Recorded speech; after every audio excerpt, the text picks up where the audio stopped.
বাংলা পঞ্জিকায় যোগ হলো নতুন আরেকটি বছর 1432। বর্ণিল আয়োজন এবং আনন্দ উল্লাসে নতুন বছরকে বরণ করলো দেশবাসী।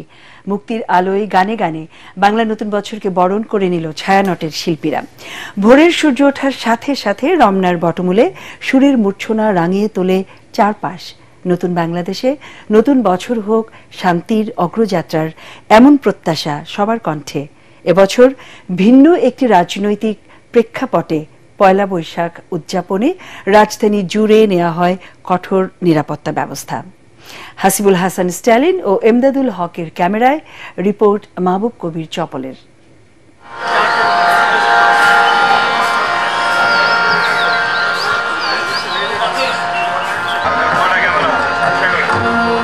সুরের ভাষা নেই, আশা আছে, আলো নেই, নিশানা আছে, যা কর্ণভেদ করে রক্ত আন্দোলিত করে, মস্তিষ্কে ভাবনার খোরাক যোগায়। বৈশাখের প্রথম প্রহরে ভৈরবী রাগালাপের মূর্ছনায় ভরে ওঠে রমনার বটমূল।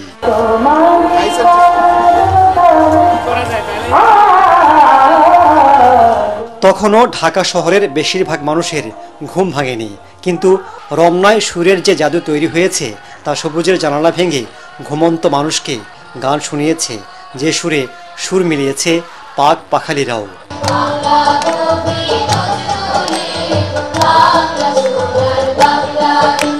বসন্তের পর গ্রীষ্মে গাছে গাছে নতুন পাতা নতুনের জয়গান গাইছে, যেন বলছে, হে নতুন বাংলাদেশ, সবুজে তোমাকে মুড়িয়ে রাখব, রক্তস্নাত লালে ভাসতে দিব না কখনো।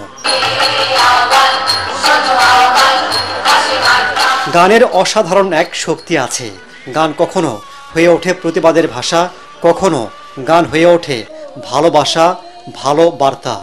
আলো, প্রকৃতি আর দেশপ্রেমের বার্তা গান কবিতায় ছড়িয়ে দিয়েছে ছায়ানট।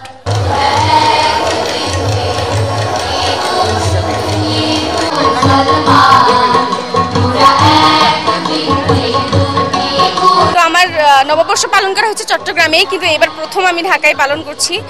সবকিছু আমার কাছে নতুন, সুন্দরই লাগছে, খুবই ভালো লাগছে। It's kind of a new atmosphere compared to America, and there's a lot for me to actually understand and learn about the culture. Internet, mobile ফোনে আটকে গেছি, সেখান থেকে শুভ বাংলা নববর্ষের জন্য সারা বছর অপেক্ষা করি। আমার বাচ্চাকে এই বাঙালির উৎসবের সাথে পরিচয় করে দেওয়ার জন্য মূলত এই রমনার বটমূলে এই জন্য নিয়ে আসা মূলত এখানে। বৈশাখের ভোরে পান্তা ইলিশ খেয়ে সুরের স্নিগ্ধতায় ভরে গেছে দর্শকদের মন। সারা বছর বাংলাদেশ আনন্দে থাকুক, ভরে উঠুক ভ্রাতৃত্বের বন্ধন। 1432-এ নতুন কিছু পাক বাংলাদেশ, এমন প্রত্যাশা ছিল।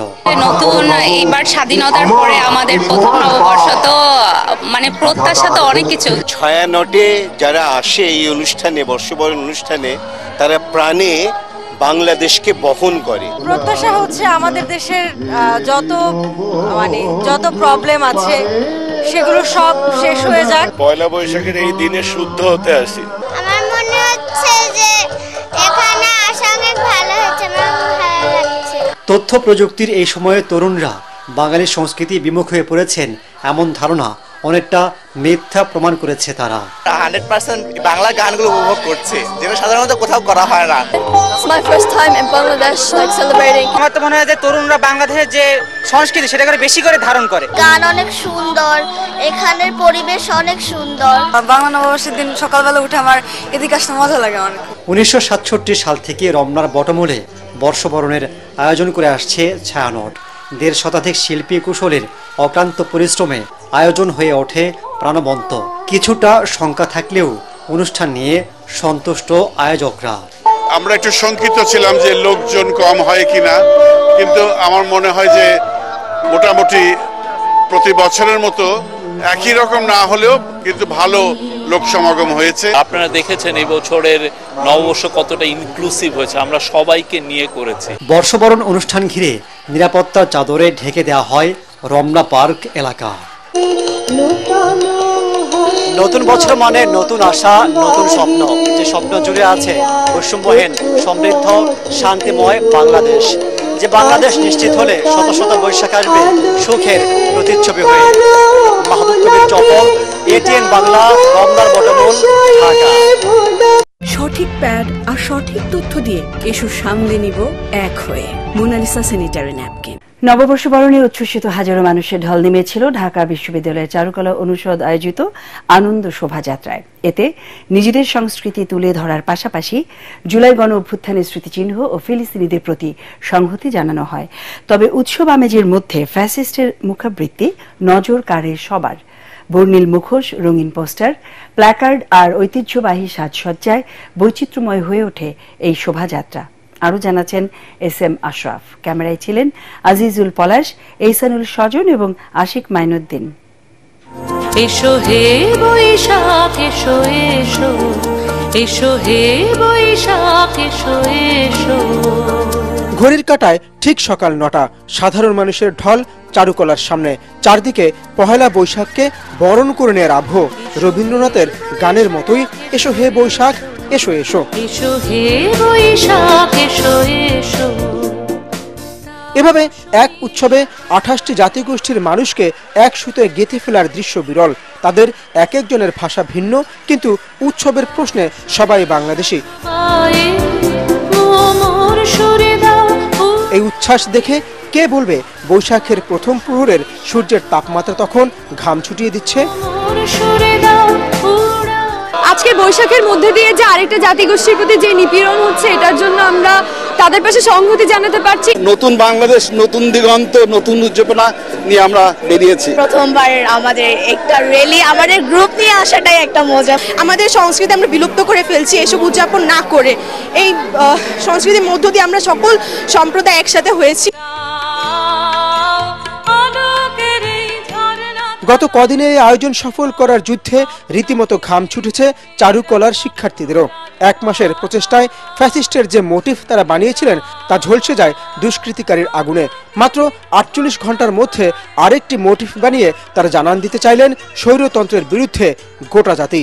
এবারের শোভাযাত্রার প্রতিপাদ্য তাই নববর্ষের ঐক্যতান, ফ্যাসিস্টের অবসান। সকল আবর্জনা, সকল ফ্যাসিস্টবাদী, আমরা এক নতুন বাংলাদেশ পেয়েছি। নতুন বাংলাদেশ বিনির্মাণে আমরা এখন অনেক এগিয়ে যাবো, এতটুকু আমি আশা করি। স্বাধীন এতদিন তো বন্দী ছিলাম আমরা কারাগারে, এই কারাগার তো আমরা মুক্তি হয়েছি। আমাদের সামনে জীবনটা যাতে সুন্দর হয়, নতুন বছরকে আমরা সেভাবে স্বাগত জানাচ্ছি। সকলের মঙ্গল কামনা করি।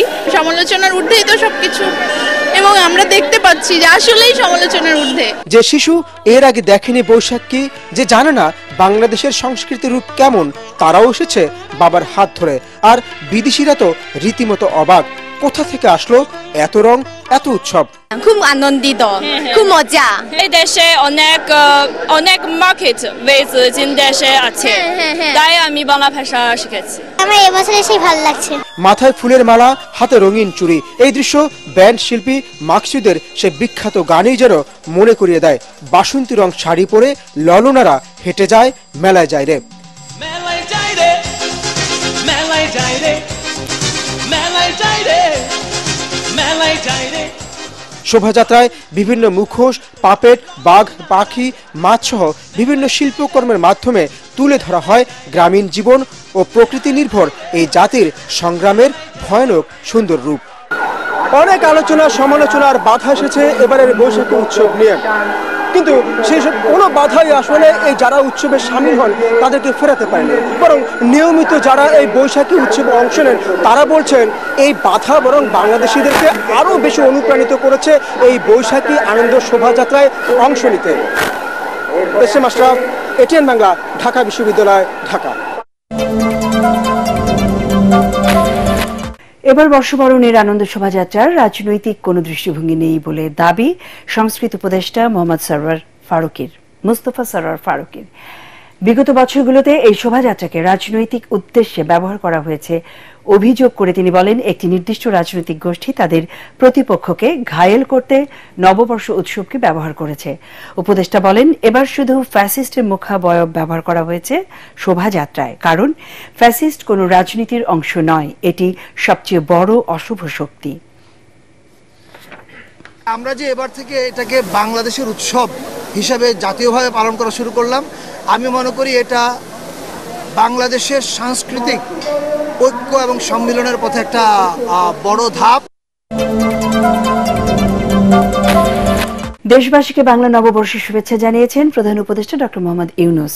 বাংলা নববর্ষ 1432 উপলক্ষে দেওয়া ভিডিও বার্তায় তিনি বলেন, 24 গণ অভ্যুত্থান বৈষম্যহীন বাংলাদেশ গড়ে তোলার সুযোগ এনে দিয়েছে।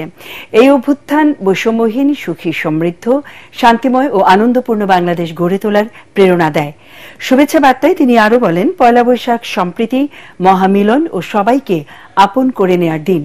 নতুন প্রজন্মের কাছে দিনটি উৎসব মুখর পরিবেশে তুলে ধরার আহ্বান জানান ডক্টর ইউনূস। দেশবাসীর উদ্দেশ্যে দেয়া বাণীতে প্রধান উপদেষ্টা বলেন, এবারের নববর্ষ নতুন বাংলাদেশের প্রথম নববর্ষ।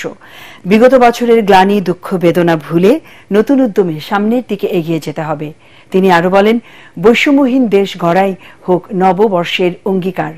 দেশের সংস্কৃতি ও ঐতিহ্য রক্ষায় নববর্ষকে এগিয়ে নিতে সবাইকে সক্রিয় থাকার আহ্বান জানান প্রধান উপদেষ্টা ডক্টর মোহাম্মদ ইউনূস।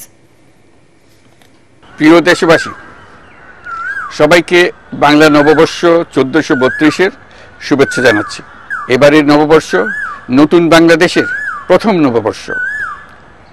আসুন আমরা বিগত বছরগুলোর গ্লানি, দুঃখ, বেদনা, অসুন্দর ও অশুভকে ভুলে গিয়ে নতুন প্রত্যয়ে, নতুন উদ্যমে সামনের দিকে এগিয়ে চলুন নতুন বাংলাদেশ গড়ে তুলি।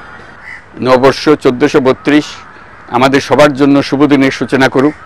নববর্ষ আমাদের সকলের জন্য নতুন ও গভীর আনন্দের উন্মোচন করুক, এই কামনা করছি। আলোচনার মধ্য দিয়ে নির্বাচনের রোড ম্যাপ সহ সব সমস্যার সমাধান হবে বলে আশাবাদ ব্যক্ত করেছেন বিএনপি মহাসচিব মির্জা ফখরুল ইসলাম আলমগীর।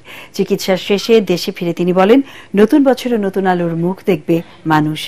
বর্ষবরণের অনুষ্ঠানে বিএনপির সিনিয়র যুগ্ম মহাসচিব রুহুল কবির রিজভী বলেন, নতুন বছরে মানুষের আকাঙ্ক্ষা ভোটের অধিকার ফিরে পাওয়া, তাই জাতীয় নির্বাচন দিয়ে কোনো টালবাহানা মেনে নেওয়া হবে না। কামরুজ্জামান রাজীবের রিপোর্ট। নববর্ষের প্রথম দিনে চিকিৎসা শেষে সিঙ্গাপুর থেকে দেশে ফিরে সাংবাদিকদের মুখোমুখি হন বিএনপি মহাসচিব। এ সময় দেশবাসীকে নতুন বছরের শুভেচ্ছা জানিয়ে তিনি বলেন, সব অশুভ শক্তিকে উড়িয়ে দিয়ে নতুন বছর দেশের জন্য নতুন দিগন্তের দ্বার খুলে দেবে। ঐক্যের মধ্য দিয়ে নির্বাচন সহ সব সমস্যার সমাধান সম্ভব হবে বলে আশা তার। অতীতের যত জঞ্জাল সবকিছু উড়িয়ে দিয়ে এই নতুন বৈশাখ আমাদের জন্য সম্পূর্ণ এক নতুন বাংলাদেশ সৃষ্টি, একটা আলোচনার মধ্য দিয়ে, ঐক্যের মধ্য দিয়ে আমরা একটা নতুন বাংলাদেশ তৈরি করতে চাই। নিঃসন্দেহে আমরা এটা আমাদের মধ্যে এই ঐক্য সম্ভব হবে এবং আমরা সফল হব। অন্যদিকে রাজধানীর পরিবাগে বর্ষবরণের সাংস্কৃতিক অনুষ্ঠানে বিএনপি সিনিয়র যুগ্ম মহাসচিব রুহুল কবির রিজভী বলেন, 16 বছর ভোটাধিকার বঞ্চিত মানুষের অধিকার ফিরে পাওয়াই নতুন বছরে জাতির প্রত্যাশা। গণতন্ত্র, ভোটাধিকারকে সংস্কারের মুখোমুখি দাঁড় করানোর চেষ্টা হচ্ছে বলে অভিযোগ করেন তিনি। নববর্ষের জাতির আকাঙ্ক্ষা মানুষের ভোটাধিকার ফিরিয়ে দেওয়া, যার জন্য 15 বছর 16 বছর আমাদের লড়াই, সেই এখনো সেটি নিশ্চিত হয়। আমরা হয়তো সেটা নিশ্চয়তার পথে আমরা এগোচ্ছি, কিন্তু আমাদেরকে সেটি নিয়ে টালবাহানা করা চলবে না। এদিকে রাজধানীর রমনা পার্কে জাসাস আয়োজিত দিনব্যাপী সাংস্কৃতিক অনুষ্ঠানে বিএনপির স্থায়ী কমিটির সদস্য সালাউদ্দিন আহমেদ অভিযোগ করেন, দেশীয় সংস্কৃতিকে বিকৃত করতেই আনন্দ শোভাযাত্রাকে মঙ্গল শোভাযাত্রা নাম দিয়েছিল আওয়ামী লীগ। আমাদের মধ্যে কোনো ভেদাভেদ নাই। যেই সমস্ত অপসংস্কৃতি আমাদের ইতিহাস ঐতিহ্যকে বিকৃত করার জন্য অনুপ্রবেশ ঘটিয়েছিল, তাদেরকে আমরা সেই সংস্কৃতিকে ঝেঁটিয়ে বিদায় করা আমাদের দায়িত্ব। নেতারা বলেন, আওয়ামী লীগ পার্শ্ববর্তী দেশের সংস্কৃতিকে দেশের মানুষের উপর চাপিয়ে দেওয়ার চেষ্টা করেছিল, তা দেশের মানুষ মেনে নেয়নি। কামরুজ্জামান রাজীব, এটিএন বাংলা, ঢাকা। বিগত সরকার পয়লা বৈশাখের সংস্কৃতিকে দলীয় হাতিয়ারে পরিণত করেছিল বলে মনে করছেন জাতীয় নাগরিক পার্টি এনসিপির আহ্বায়ক নাহিদ ইসলাম। আগামীতে পয়লা বৈশাখে জাতীয় উৎসব হিসেবে পালনের আশাবাদ জানান তিনি। সকালে রাজধানীর স্কাটন রোডে এনসিপির পয়লা বৈশাখ উদযাপন অনুষ্ঠানে নাহিদ ইসলাম এসব কথা বলেন। এ সময় এনসিপির সদস্য সচিব আখতার হোসেন বলেন, রাষ্ট্রের যেসব সংস্কার প্রয়োজন সেগুলো অবশ্যই করবে অন্তর্বর্তী সরকার, যাতে নির্বাচিত সরকার পরবর্তীতে তা বাস্তবায়ন করতে পারে। আমরা চাই যে এই রাষ্ট্রেরও নবায়ন হোক। জুলাই গণঅভ্যুত্থানের মধ্য দিয়ে সেই নবায়নের সূচনা হয়েছে এবং এই জুলাই বিপ্লব আমাদেরকে নতুন রাষ্ট্রের, নতুন বাংলাদেশের আকাঙ্ক্ষা আমাদের ভিতরে তৈরি করেছে। যদি সেই নবায়ন তৈরি না হয়, রাষ্ট্র যদি গুণগত মৌলিক পরিবর্তনের মধ্যে দিয়ে না যায়, যদি একই রাষ্ট্র কাঠামো থেকে যায়, তাহলে আসলে আমাদের যে জুলাই বিপ্লব, সেই বিপ্লব ব্যর্থ হবে।